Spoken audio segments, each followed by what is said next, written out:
Saudara, warga menemukan 1 ton paket sembako yang dipendam di sebuah lahan di kawasan Kalimulya, Depok, Jawa Barat.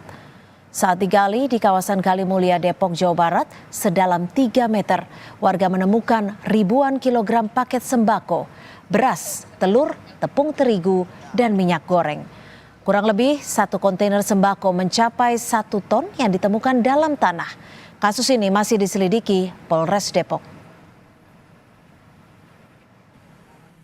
Saya dapat ini dengan menggunakan beko, saya sewa beko segala macam, dipendam. Artinya bahwa bukan 1 ton tapi 1 mobil besar dari punya JNE, minimal 1 kontainer untuk dipendam adalah di sini. Yang isinya apa? Yaitu beras. Beras yang ukuran 20 kilo dan terigu ya, yang ada di pendam yang kita dapatkan. Ya. Nah, beras itu masih ada yang utuh, masih ada yang karungan. Awalnya itu berarti dalam beras ditulis. Dalam beras itu ada tulisan bantuan Presiden yang diinikan oleh Menteri Sosial.